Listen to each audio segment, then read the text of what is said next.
जय Bhim India में मैं स्वाति आप सभी का स्वागत करती हूँ। आइए रुक करते हैं आज के कुछ खास खबरों की ओर। महाराष्ट्र प्रदेश कांग्रेस कमेटी की विस्तारित कार्यकारिणी की बैठक आज नागपुर में आयोजित की गई थी। इस बैठक में पार्टी के आगामी चुनाव, राज्य के ज्वलंत मुद्दों पर चर्चा की गई। प्रदेश अध्यक्ष नाना पटोले की अध्यक्षता में व प्रभारी एच.के. पाटिल, साथ ही हाथ से हाथ जोड़ो अभियान के महाराष्ट्र प्रभारी पूर्व केंद्रीय मंत्री पल्लम राजू इनके उपस्थिति में महंगाई, बेरोजगारी, शिंदे फडणवीस सरकार के भ्रष्ट प्रशासन, आगामी विधान परिषद चुनाव व स्थानिक निकाय चुनाव और इसके लिए पार्टी की राजनीति, भारत जोड़ो यात्रा का राज्य भर में संदेश फैलाने के लिए विशेष अभियान चलाया गया। साथ ही हाथ से हाथ जोड़ो अभियान पर भी चर्चा की गई। त्या माध्यमातून शेवटच्या माणसापर्यंत राहुलजींचा संदेश पोहोचवणं आणि त्या माध्यमातून काँग्रेसचा विचार पोहोचवणं, जे हिंदू मुसलमान करून मुख्य उद्देशाला बाजूला करण्याचं जे सत्तेमध्ये बसलेली लोक जी आहेत त्यांचा जो नारा हिंदू मुसलमान लढवायची आणि त्याच्या माध्यमातून मूळ मुद्द्याला डायव्हर्ट करायचं, जनतेचे मूळ प्रश्न घेऊन काँग्रेस लोकांपर्यंत पोहोचणार आणि शेवटच्या माणसापर्यंत पोहोचणार, या पद्धतीचा हा संकल्प हास्य जोडोच्या माध्यमातून आम्ही आज केलेला आहे। आणि त्या माध्यमातून काही जवळपास 7 ठराव केले। त्याच्यातले महत्त्वपूर्ण ठराव असे आहेत की राहुल गांधींच्या पदयात्रेमध्ये देगलूर ते मध्य प्रदेशच्या बॉर्डरपर्यंत नांदेडची जाहीर सभा असो की शेगावची जाहीर सभा असो, त्याच्यामध्ये जनतेने दिलेलं मोठं योगदान, स्वयंस्फूर्तीने आलेली लोक आणि काँग्रेस पक्षाच्या संपूर्ण कार्यकर्त्यांचं, NGOचं, सिव्हिल सोसायटीचं, डॉक्टर इंजिनियर संघटनेचं, अशा अनेक सगळ्यांचं आम्ही या ठिकाणी आभार व्यक्त केलेला आहे। दुसरं महत्त्वाचं की राज्यामध्ये मोठ्या प्रमाणात अतिवृष्टी झाली, त्याच्यामुळे शेतकरी अडचणीत आला, पण त्याला पाहिजे ती मदत अजूनपर्यंत सरकारने केलेली नाही। पीक विम्यामध्ये मूठभर उद्योगपतींना फायदा कसा पोहोचेल हे केंद्र सरकारचं आणि राज्य सरकारचं धोरण आपल्याला लक्षात येत आहे। शेतकरी विरोधी येत आहे। जे पीक आलं त्या पिकामध्ये आपण पाहिलं की कापसाच्या गाठी मोठ्या प्रमाणात आज विदेशातून केंद्र सरकार आयात करते आहे। कापसाच्या किमती खाली केल्या। सोयाबीनचा तोच हाल झाला की विदेशातून सोयाबीन आयात केल्यामुळे जो 12,000 रुपये क्विंटल सोयाबीन विकायचा होता तोही सोयाबीन आता 4,000 रुपयाला कोणी घेत नाही, अशी परिस्थिती निर्माण झाली।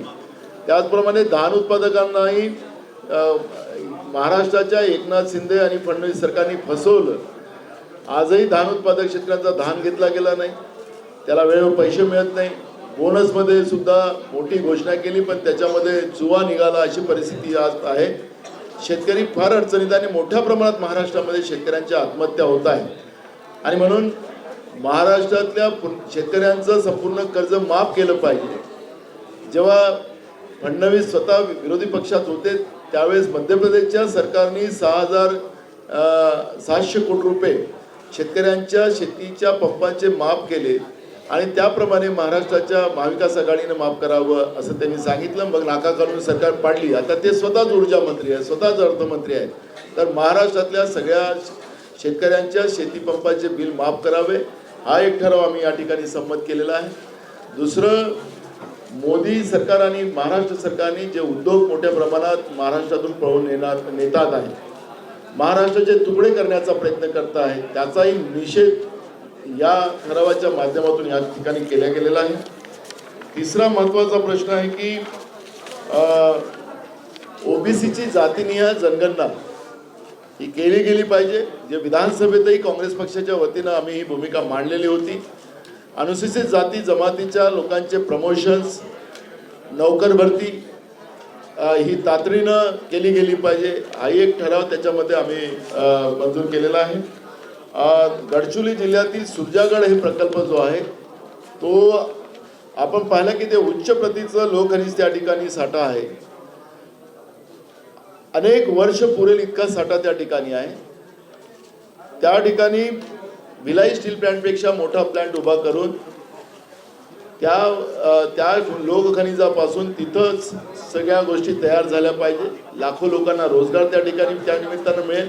नुसतं गडचिरोलीच नाही तर संपूर्ण महाराष्ट्राचा विकास करू शकतो ही क्षमता असलेलं ते स्थळ आहे. आणि म्हणून राज्य सरकारने जे बाकीच्या राज्यामध्ये तिथले खनिज संपत्ती जे लुटून काही उद्योगपत्यांच्या माध्यमातून ती चाललेली आहे ती थांबवली पाहिजे. हा एक सुद्धा ठराव या ठिकाणी आम्ही मंजूर केलेला आहे. असे अनेक ठराव या ठिकाणी आहे.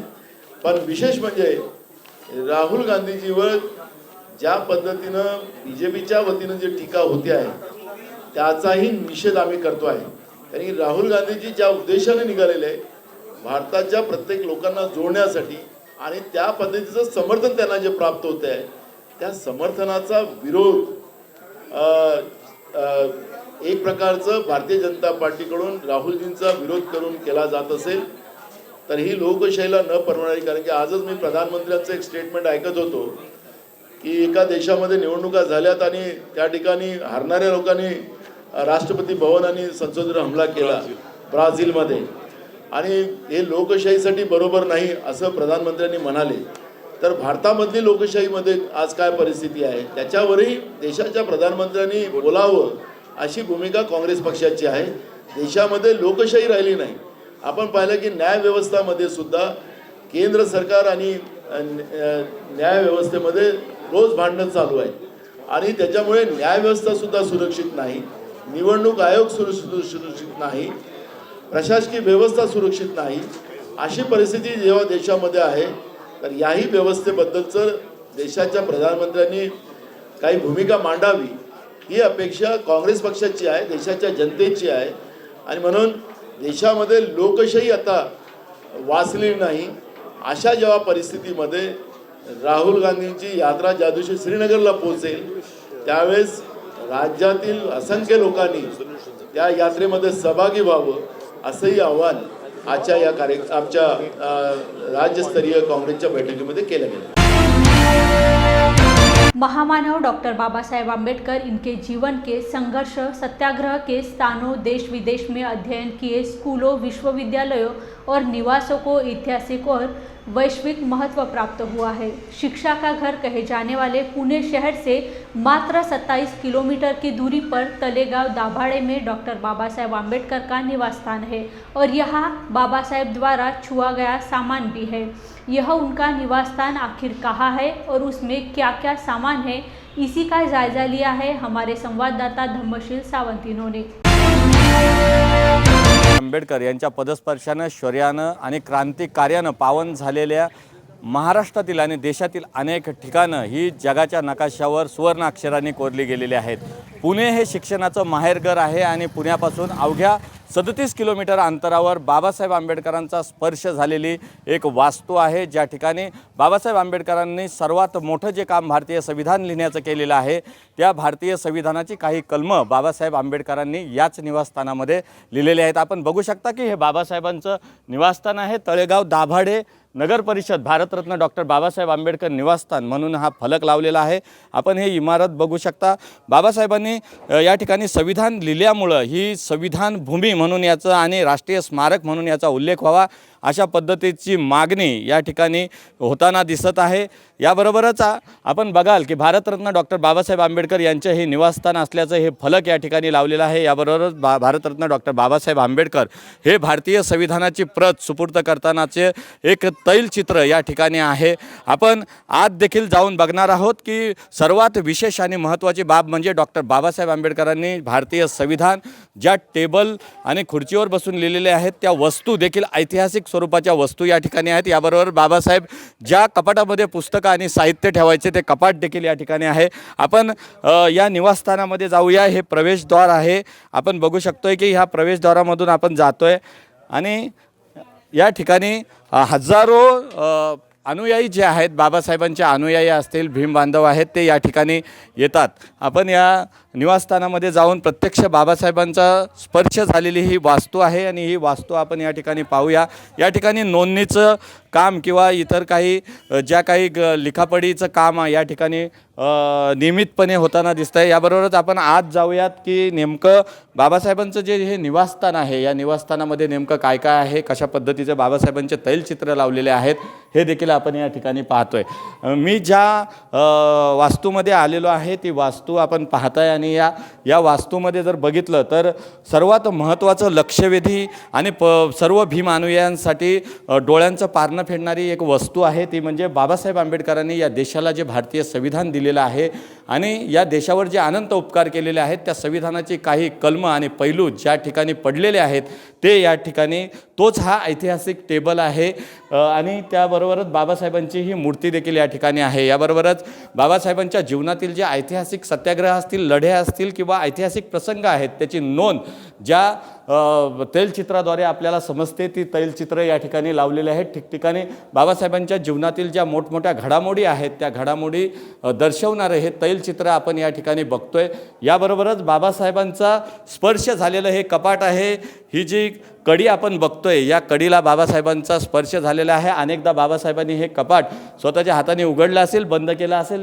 विश्वरत्न डॉक्टर बाबासाहेब आंबेडकर यांचं हे कपाट असल्याचं या ठिकाणी लिहिलं आहे। याबरोबरच या ठिकाणी जे तैलचित्र आहे ते डोळ्यामध्ये अश्रू आणणारं आहे। बाबासाहेबांच्या जीवनातील लाखो अनुयायी ज्यावेळेला हळहळलेला हे चित्र आहे बाबासाहेबांचा आंबेडकरांचं अंतिम विश्वरत्न डॉक्टर बाबासाहेब आंबेडकर यांचं हे निवासस्थान जे आहे ते आमच्या विश्वरत्न डॉक्टर बाबासाहेब आंबेडकर स्मारक समितीने 2004 सालीची स्थापना केली।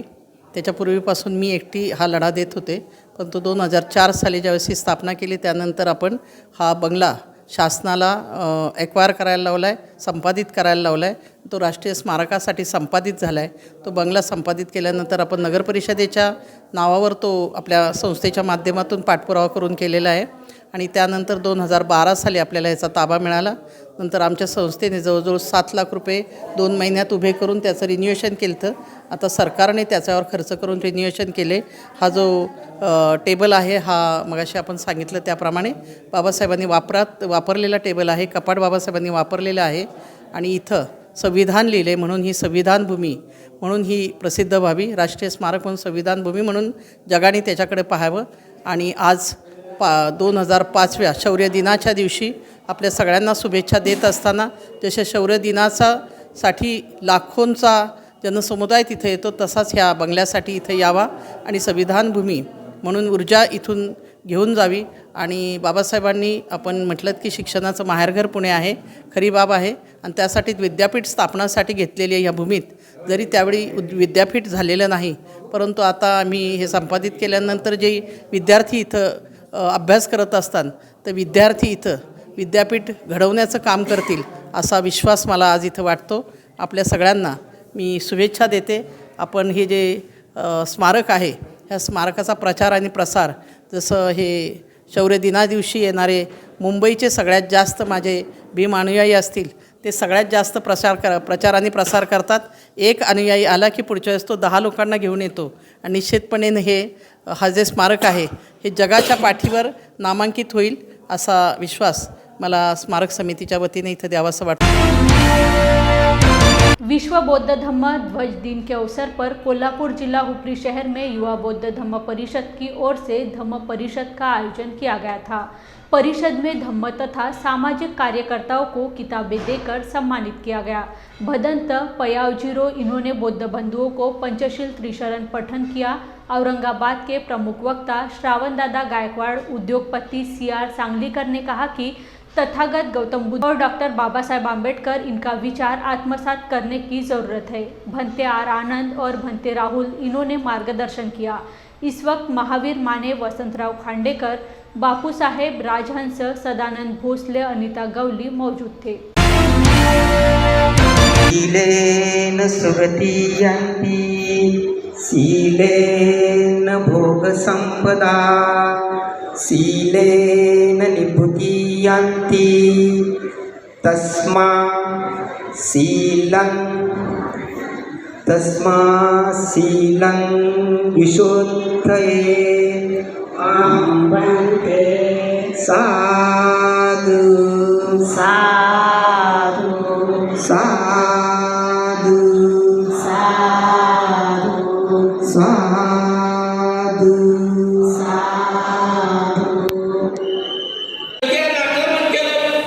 भिक्खूचं शिक्षण झालं आणि बुद्ध धर्म लयास पावला। ज्या वेळेस मनुवादीची किलावर या देशामध्ये आक्रमण केलं आणि बौद्ध धर्म नैनाट केला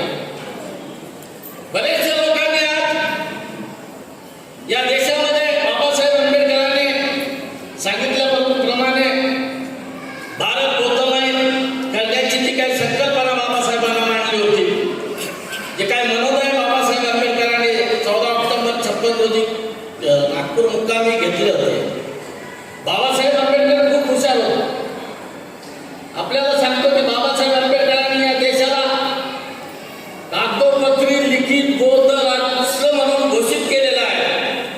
आणि या देशाचा राष्ट्रध्वज जो आहे त्या तिरंग्यावर अशोक चक्र हे अशोक सम्राटाचं प्रतीक त्या तिरंग्यामध्ये मांडलेलं आहे.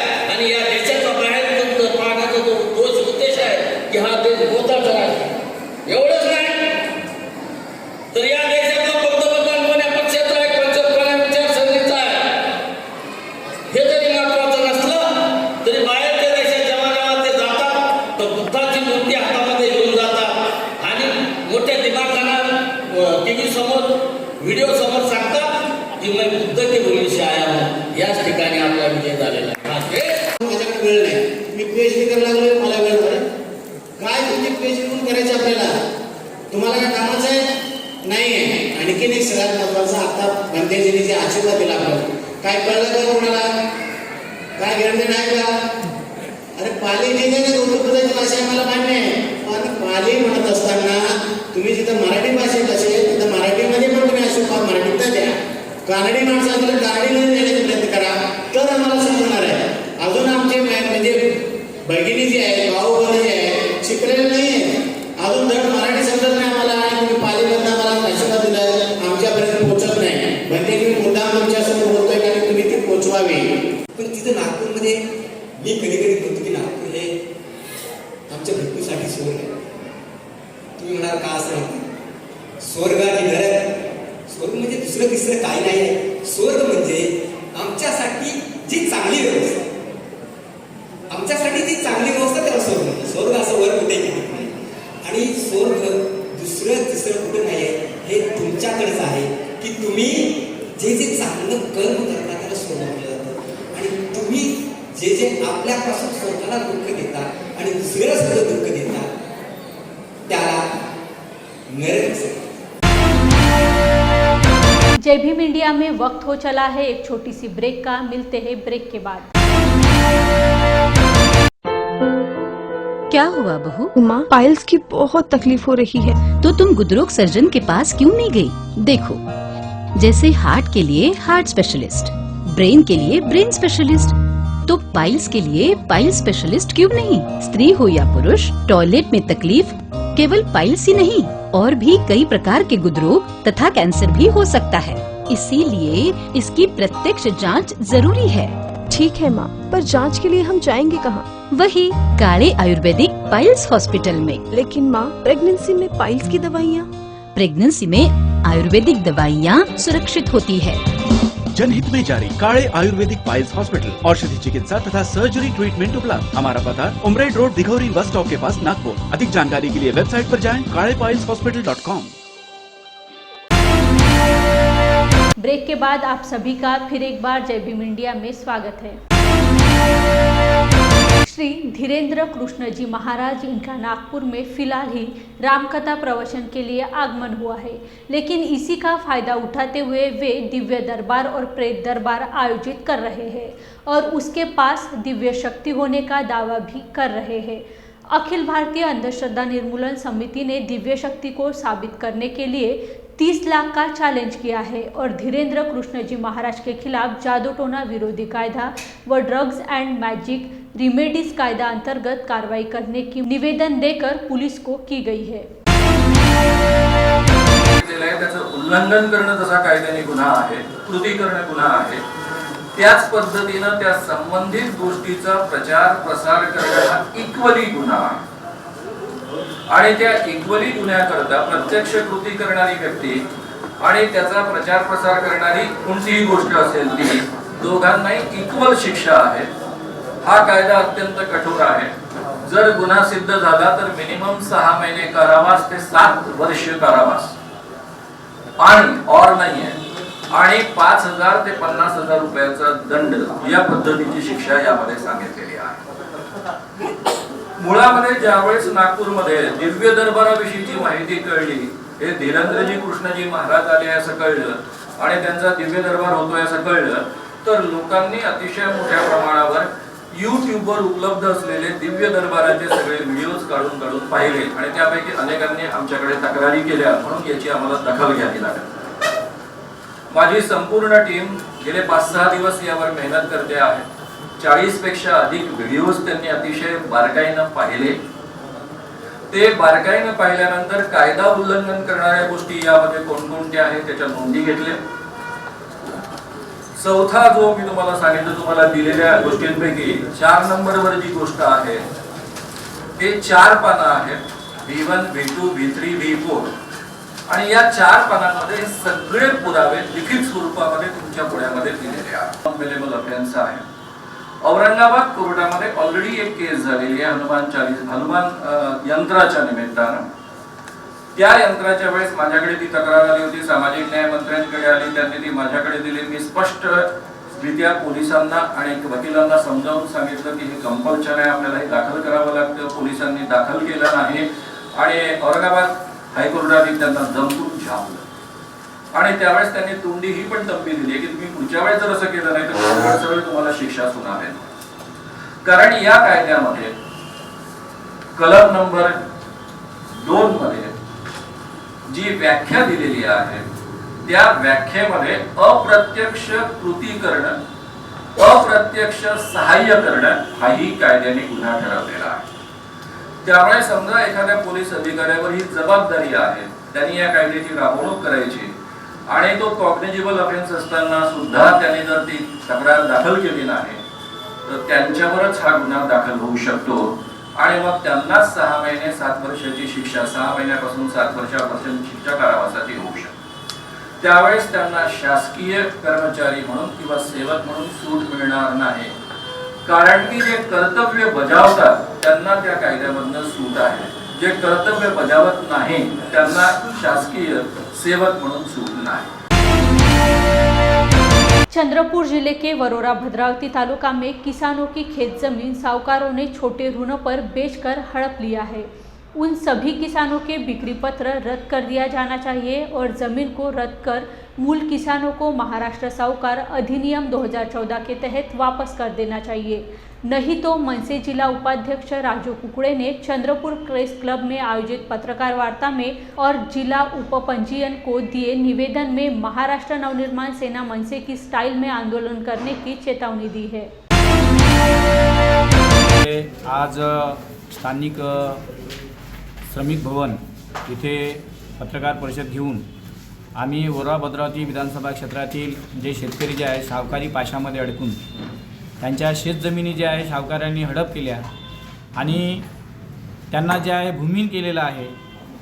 अनेक शेतकऱ्यांचे जे आहे अल्पश म्हणजे 50,000, 30,000, 70,000, 1 लाख या कमी किमतीमध्ये गहाणपत्राच्या नावावर विक्री करून घेऊन त्यांच्या 5-5 एकर जमीन, 7-7, 10-10 एकर जमीन हडप केलेल्या आहे आणि त्या संदर्भामध्ये सन 2013 पासून ते 2018 पर्यंत जे आहे हे यांचे जे शेतकऱ्यांचे जे विषय चालू होते त्या संदर्भामध्ये जिल्हा उपनिबंधक यांच्याकडे त्या संदर्भामध्ये पत्र गेल्यानंतर त्यांनी कारवाई केली होती। सिद्धार्थ ढोके, अविनाश ढेंगळे आणि इतर जे म्हणजे सावकार जे आहे तर त्यांच्या प्रतिष्ठानावर धाड पाडल्यानंतर अनेक गोपनीय दस्तावेज, अनेक गंभीर स्वरूपाचे जे दस्तावेज तिथं त्यांना मिळाले होते त्याच्यामध्ये हे संपूर्ण शेतकरी माझ्यासोबत जे आहे त्या शेतकऱ्यांचं जे आहे तिथं त्या शेतकऱ्यांच्या सातबारा, त्यांचे विक्रीपत्र, त्यांच्या नावाने अमाऊंट आणि संपूर्ण दस्तावेज तिथे मिळालेले आहे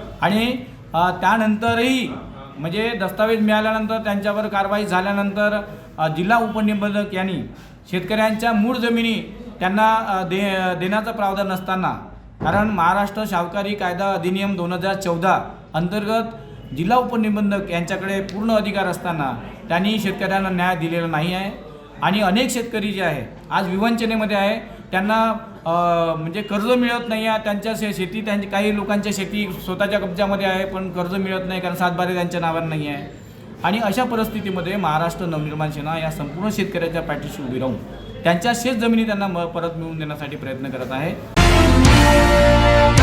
नागपुर के विधान भवन परिसर में महान स्वतंत्रता सेनानी और महाराष्ट्र के दूसरे मुख्यमंत्री मारोतराव उर्फ दादा साहेब कन्नमवार की आज 123वीं जयंती मनाई गई।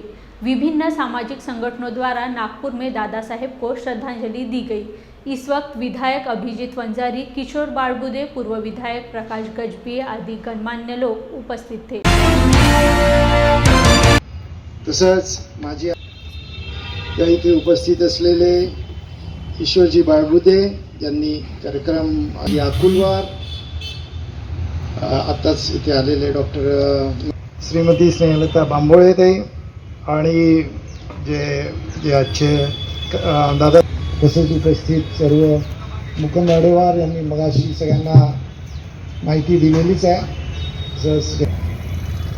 तुम्ही जसं म्हणाले, खरं पाहिलं असता महाराष्ट्राचे पहिले उपमुख्यमंत्री की हे सगळं का होतं याचं पण आपण माहिती घेतली पाहिजे, अभ्यास केला पाहिजे। आणि मला असं वाटतं मुख्यमंत्री असतानाचं काम किंवा काय ते त्यावेळेस महाराष्ट्राच्या इतिहासात आपल्याला आणि या जंगल सत्याग्रहात सगळ्यांचं विदर्भातल्या लोकांचं घेतलं। विदर्भ आणि मराठवाडा याच्या इतिहासाबद्दलची माहिती बाकीच्या गोष्टी आहेतच। मराठवाड्याच्या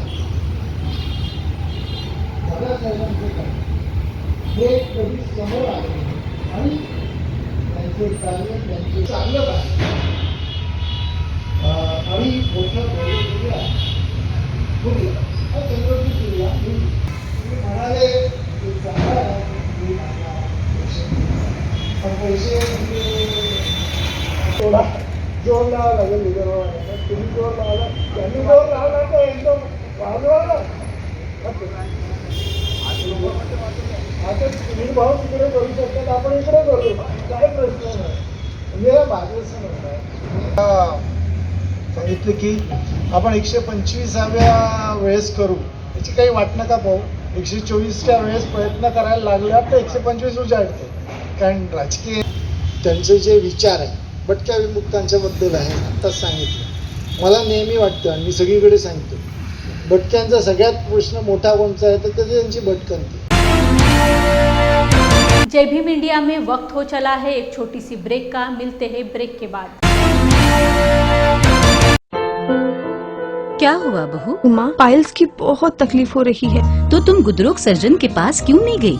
देखो, जैसे हार्ट के लिए हार्ट स्पेशलिस्ट, ब्रेन के लिए ब्रेन स्पेशलिस्ट, तो पाइल्स के लिए पाइल्स स्पेशलिस्ट क्यों नहीं? स्त्री हो या पुरुष, टॉयलेट में तकलीफ केवल पाइल्स ही नहीं, और भी कई प्रकार के गुदरोग तथा कैंसर भी हो सकता है।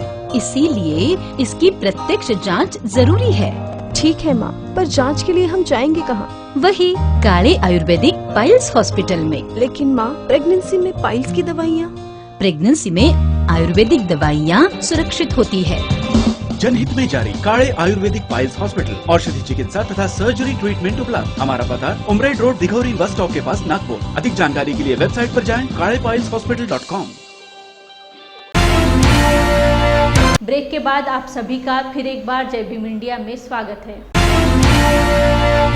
भारत में ब्लैक करेंट एंटरटेनमेंट के नाम से अपना पहला परिवार अनुकूल OTT प्लेटफॉर्म का बॉलीवुड और टीवी जगत की अभिनेत्री श्वेता सिन्हा और बॉलीवुड अभिनेता संदेश गौर के हाथों से भव्य लॉन्च किया गया।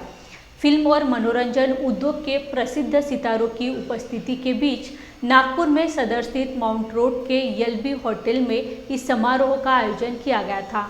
कलर्स चैनल के ससुराल सिमर का फेम श्वेता सिन्हा और तारक मेहता का उल्टा चश्मा प्रतिज्ञा सरस्वती चंद के साथ साथ ही राधा और झिंग जैसे फिल्मों में काम किए हुए अभिनेता संदेश गौर ने ब्लैक करेंट एंटरटेनमेंट का शुभारंभ किया। ब्लैक करेंट एंटरटेनमेंट के निर्माता रितेश श्रीवास्तव, दिनेश श्रीवास्तव और मैनेजर शुभम श्रीवास्तव, इनकी प्रमुख उपस्थिति में यह कार्यक्रम संपन्न हुआ। मैंने एक नया OTT ऐप लॉन्च किया है जिसका नाम है ब्लैक करेंट। इसमें सभी प्रकार का कंटेंट आपको देखने को मिलेगा, जैसे सभी मंदिरों के लाइव दर्शन, movies, web series, all channels, बच्चों के लिए किड्स, सभी आपको एक ही OTT प्लेटफॉर्म में देखने को मिलेगा। जो बहुत जल्द 21 तारीख को सभी प्ले स्टोर में और गूगल प्ले स्टोर में आ जाएगा। उससे पहले आप सभी लोगों को, पब्लिक को इसके द्वारा लिंक भी दी जाएंगी। तो ये मतलब कब स्टार्ट होगा? जैसे आपने कहा कि लिंक 21 को प्ले स्टोर में आ जाएगा और उससे पहले सभी के मोबाइल ऐप में, व्हाट्सएप में इसकी लिंक भी शेयर कर दी जाएंगी। ये पूरा फैमिली एंटरटेनमेंट है। इसमें आपको किड्स, वेब सीरीज जितना भी है पूरा फैमिली के साथ बैठ के आप देख सकते हो। कोई भी एज ग्रुप की ज़रूरत नहीं है इसमें किसी भी प्रकार का असली कंटेंट नहीं रहेगा। मेरी लास्ट अपील सभी दर्शकों के लिए यही रहेंगी कि ये OTT प्लेटफॉर्म को आप देखिए और अच्छा खासा आनंद लीजिए और मुझे सपोर्ट कीजिए। और अगर कुछ और रहा उसमें कमी तो मुझे ज़रूर बताइए। आप मतलब रितेश भैया ने मुझे बुलाया है इस कार्यक्रम में, और स्पेशली वो भी नागपुर के हैं, मैं भी नागपुर की हूँ, संदेश भी नागपुर का है। नागपुर के टैलेंट को यहाँ प्रमोट किया जाएगा, ये जानकर मुझे बहुत खुशी हुई। और मैं खुद भी नागपुर के लोगों को बोलना चाहूँगी कि नागपुर में जितना भी टैलेंट है आप सब लोग सामने आइए, ना सिर्फ लड़के बट लड़कियाँ भी।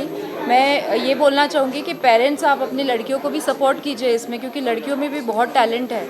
लेकिन क्या होता है कि इस इंडस्ट्री में इजीली जाने नहीं दिया जाता, क्योंकि इस इंडस्ट्री को अच्छा समझते नहीं है। जनरल ओपिनियन बोल रही हूँ मैं। लेकिन मैं ये बोलना चाहूँगी कि इसमें इतनी मेहनत है, और जैसे बुरे लोग हैं हर इंडस्ट्री में वैसे अच्छे लोग भी होते हैं। वैसे इस इंडस्ट्री में भी बहुत अच्छे लोग हैं। और अपने बेटियों को सपोर्ट कीजिए, अपने बच्चों को सपोर्ट कीजिए। जो भी टैलेंट है नागपुर का सामने आइए। अलग अलग किस्म के कार्यक्रम होते हैं, जैसे किचन शोज़ है, ब्यूटी शोज़ है। जैसे आपने अभी एक ट्रेलर देखा, बहुत ही खूबसूरत ट्रेलर था। शॉर्ट फिल्म्स है, बहुत सारी चीज़ें होती है। आप ज़रूर इसे शॉर्ट फिल्म्स वगैरह बनाइए। रितेश जी के पास जाइए, ये ज़रूर ब्लैक करंट OTT पे उससे टेलीकास्ट करेंगे। और ये जो टैलेंट है नागपुर का, ये ज़रूर बाहर आना चाहिए। और यही ज़रिया है, यही प्लेटफॉर्म है जिससे ये बाहर आएगा। तो मेरी गुजारिश है सबसे कि ज़रूर आप सामने आइए और इसे प्रमोट कीजिए, सपोर्ट कीजिए। और मेरी तो शुभकामनाएं है ही। धन्यवाद देता हूँ, बधाई भी देता हूँ कि उन्होंने इतना अच्छा इनिशिएटिव लिया कि हमारा नागपुर का ही क्यों ना एक OTT चैनल हो। कई सारे director, producer, actor, singer, cricketer Nagpur से निकले, लेकिन OTT चैनल भी एक नागपुर में होना चाहिए। मोदी जी कहते हैं मेक इन इंडिया, रितेश जी कहते हैं मेक इन नागपुर। तो नागपुर से बनेगा, नागपुर में दिखेगा और नागपुर के स्टार बनेंगे। एक सोच होती है, एक सब्जेक्ट होता है, उसको प्रोडक्शन हाउस के द्वारा बनाया जाता है। लेकिन जब प्लेटफॉर्म नहीं मिल पाता है तो वो डायरेक्टर, उस प्रोडक्ट के प्रोड्यूसर, एक्टर निराश हो जाते हैं, कई जगह भटकते हैं। कई प्रोडक्शन हाउस, कई कॉर्पोरेट कंपनी, कई OTT के पास भी जाते हैं, और जब उनको उस कंटेंट को लाइव करने के लिए मौका नहीं मिलता है तो निराश होकर इंडस्ट्री छोड़ देते हैं। तो ऐसे ही निराश लोगों को खुश रखने के लिए रितेश श्रीवास्तव जी ने ब्लैक करंट OTT का निर्माण किया है। ये एक ऐसा OTT जहाँ पे आपको सभी देवी देवताओं के मंदिरों के लाइव दर्शन मिलेंगे। देश दुनिया की तमाम खबरें आपको इसमें देखने के लिए मिलेगी। साथ ही साथ अगर आप मूवीज़ के और म्यूज़िक लवर हो तो आपको फिल्में और गाने इसमें देखने सुनने के लिए मिलेंगे, और TV शोज़ भी देखने के लिए मिलेंगे। तो मैं बस नागपुर की जनता, विदर्भ की जनता, महाराष्ट्र की जनता और भारत देश के जितने भी ऑडियंस है, व्यूवर्स हैं, उनसे यही रिक्वेस्ट करता हूँ, गुजारिश करता हूँ कि ब्लैक करंट OTT को जल्द से जल्द डाउनलोड करें और फैमिली के साथ देखें, एंजॉय करें और नागपुर के टैलेंट को सराहें, क्योंकि ये नागपुर का अपना OTT है। जिले के मलकापुर शहर में बीते 6 जनवरी को संपन्न हुए पत्रकार दिन के उपलक्ष्य में कार्य की व्यस्तता के कारण मलकापुर शहर थानेदार विजय सिंह राजपूत तथा उनके स्टाफ द्वारा दिनांक 9 को मलकापुर के पत्रकारों को सम्मानित किया गया। उस समय थानेदार विजय सिंह राजपूत ने कहा कि पुलिस और पत्रकार दोनों ही सामाजिक व्यवस्था को बरकरार रखने का काम करते हैं। अपने आसपास घटी घटनाओं को लोगों तक पहुंचाने, सामाजिक उत्थान के लिए लोगों को सजग करना, इसीलिए मीडिया को भारतीय संविधान में लोकशाही का चौथा स्तंभ माना गया है। सम्मान को उत्तर देते हुए ज्येष्ठ पत्रकार उल्लास भाई शेगोकार ने अपनी बात रखी। देखते हैं क्या कहा उन्होंने। भारतामध्ये आहे आणि ती लोकशाही घटनेच्या माध्यमातून डॉक्टर बाबासाहेब आंबेडकरांनी या ठिकाणी आपल्याला दिलेली आहे। बाबासाहेबांनी दिलेल्या स्ट्रॉंग लेखणीमुळे आज भारत देश हा अत्यंत उच्च अशा स्थानावर जाऊन पोहोचलेला आहे। आणि त्यासाठी बाबासाहेबांनी घटनेमध्ये जे लोकशाहीचे 4 स्ट्रॉंग आधारस्तंभ जे आहेत ते नमूद केलेले आहे. त्यामध्ये कायदे मंडळ, कार्यकारी मंडळ, न्यायमंडळ आणि मग चौथं जे आहे ते आहे तुमचं मीडिया. ते प्रिंट मीडिया असेल किंवा तुमचं इलेक्ट्रॉनिक मीडिया असेल. आणि या लोकशाहीला सवरण्याचं जे काम आहे हे बाबासाहेबांनी या 4 स्तंभांना दिलेलं आहे. कायदे मंडळ लोकसभा, राज्यसभा या माध्यमातून कायदे तयार करण्याचं काम करते. बाबासाहेब आंबेडकरांच्या अत्यंत सुलभ डोक्यातून ही कल्पना आलेली आहे. मित्रांनो, जगामध्ये कुठेही अशा पद्धतीची लोकशाही असेल, परंतु एवढी भारतामध्ये असलेली लोकशाही एवढी स्ट्रॉंग कुठेच नाही आहे. ती बाबासाहेब आंबेडकरांनी आपल्याला दिलेली आहे. 4 स्तंभ, स्ट्रॉंग 4 स्तंभ बाबासाहेबांनी दिले. कायदे मंडळ की ज्या ठिकाणी कायदा तयार होईल आणि कायदा तयार होण्याचं जे ठिकाण आहे ते आहे लोकसभा, राज्यसभा, संसद ज्याला आपण म्हणतो. आणि दुसरं आहे कार्यकारी मंडळ की कायदा तयार झाल्यानंतर कार्यकारी मंडळानुसार जे काही अधिकारी मंडळी आहे आणि जे काही IAS, IPS जे काही मोठे मोठे अधिकारी लोक आहेत त्यांनी त्या कायद्याचं इम्प्लिमेंटेशन कशा पद्धतीनं करायचं हे त्याच्यावर करण्याचं काम हे कार्यकारी मंडळाला दिलेलं आहे. आणि मग त्याच्यानंतर जे आहे या सर्व कायद्यांना सवरण्याचं काम हे न्यायमंडळ करते. आजपर्यंत आमचाही जो कालावधी गेला आमच्या पूर्ण सर्व्हिसमध्ये पत्रकार मित्रांनी जे सहकार्य केलेलं असतं त्याच्यातून समाजाच्या जडणघडण बाहेर काय चाललेलं आहे ते आमच्यापर्यंत पोहोचतात. आपल्या माध्यमाने ते लोकांपर्यंत पोहोचतात. त्याच्यातून समाजाची जडणघडण निश्चित होत असते, यात माझं दुमत नाही. त्याला ज्याने त्याच्या विचाराने ज्या पद्धतीने घेतलं जातात ते पुढे चालत असतात. परंतु आपण लोकशाहीचाच जर 4था आधारस्तंभ मानलेला आहे तर त्या दृष्टिकोनातून आपणही तेच लोकाभिमुख काम करावं, जेणेकरून त्यांनी समाजामध्ये कुठे उणीवा आहेत, कुठे अडचणी येत आहेत आणि कुठे काय होतं याच पत्रकार दिनाच्या निमित्ताने मैं आपल्याला आज के लिए बस इतना ही. कल फिर मुलाकात होंगी कुछ नए खबरों के साथ. तब तक के लिए बने रहिए जय भीम इंडिया में. जय भीम.